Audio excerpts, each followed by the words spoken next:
Hey, how's it going? In today's video, I'm going to cover the basics of Procreate. To start off, I'm just going to cover some of the tools and go in depth later.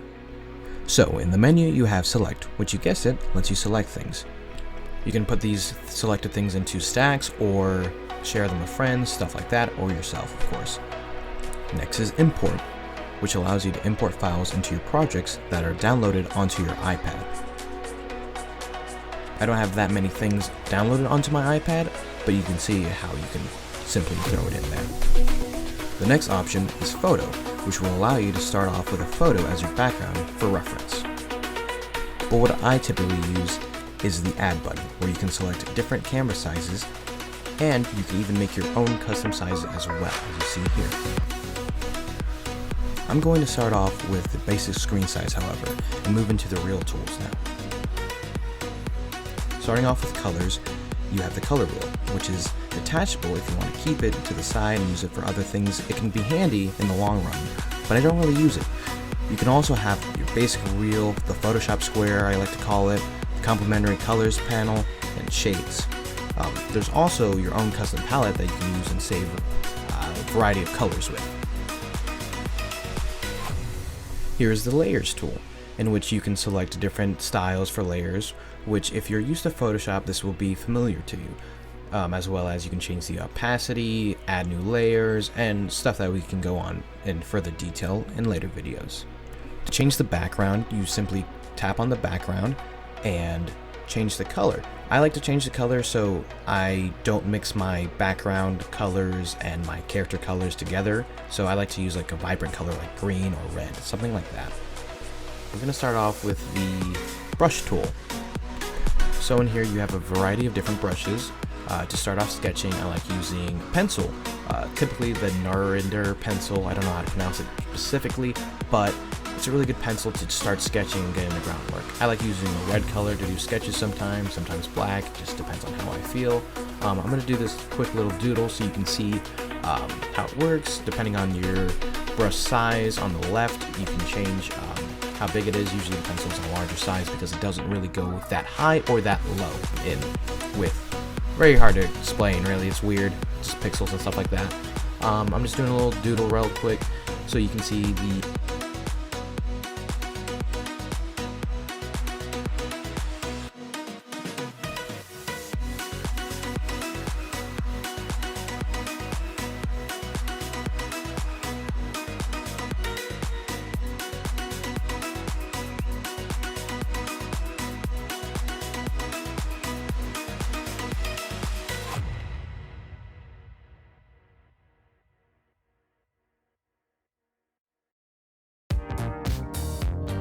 Next, the tools of the artist's best friend, the eraser. The eraser, you can change the size on the left, same as the brush, up and down on the slider, as well as you can select an array of different brushes or opacity for your brush, for the eraser even. The eraser is a really good tool. Instead of having to undo everything, you can just erase little tidbits and make sure your creation really comes out on top. As well as sketch things, you can change your eraser to be an airbrush sometimes like I do, or even the pen, which I mostly use, so it's definite and straight lines as you see here. A nice tool as well is the smudge tool. You can change the smudge tool to be a variety of different things, but it's really good for painting, not so much for sketching, as you can see. As well as the smudge tool can be used to feather objects, but I'm going to move on to the next one, which is the select tool, or not really the select tool, but the move tool.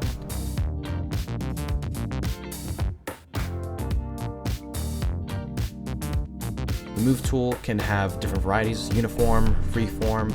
You can move things in a group together. Freeform is one individual area.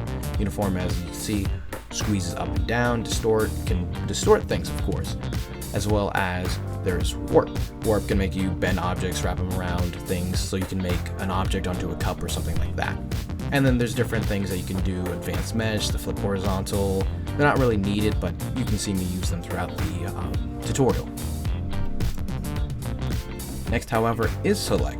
Select is the tool that you will use to select everything you make. I'm going to create a little circle real quick just so I can show you how weird Procreate is. You need to create a complete solid object, which is why I'm using a pen tool and completely closing it off. And as you see, if you hold down an object, it can create a straight line. If you use the select tool and fill up the threshold, that means how close it will be getting to the edge. But to drop colors, all you have to do is drag into a color and just throw it in there. Freehand, you can of course draw your path. I was still on this warp section of the move tool, so you can like select something, move it around. Then you can do rectangle. Rectangle creates a rectangle of what you want to select, and of course you can move it around, stretch it, stuff like that as well. The next one would be the ellipse tool. Ellipse makes us a circle, of course. Very basic stuff. So I'm just going to erase the circle now because I don't really need it anymore. Next is adjustments. Adjustments is where you can change settings of your canvas as well. Some things like opacity you can change in the layer settings, but it's the same. You just slide to adjust it, going left and right with your fingers or with the pen, of course. Hopefully you're not drawing with just your fingers. It'd be a little difficult. You also have Gaussian blur, which is what you would use as a layer effect on top of another layer. As you see, it can get a little fuzzy at times. You also have liquify, which is a Photoshop tool that's also in here. You can distort things, make them look goofy. I haven't found a use for it myself yet, but it's there. You can use it whenever you like.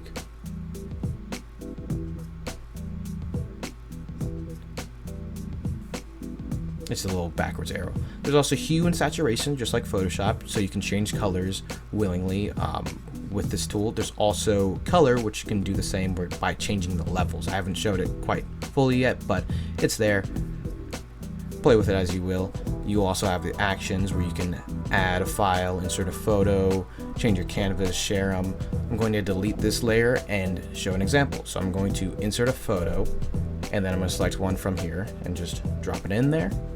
As you see, this is a sketch that a buddy of mine made, and it's just in here that we're going to use for another video. But I want to show you one more thing. It is the text tool. The text tool is very useful, so you can add your own text if needed. You can edit styles as well as fonts. You can change the graphic headings. It's pretty much as close as Photoshop as it can be. I know when I first started using Procreate, it didn't have this tool, so I had to throw some stuff in Photoshop here and there to really get the hang of it. So I'm glad they added it, and it's a really neat addition to the tool.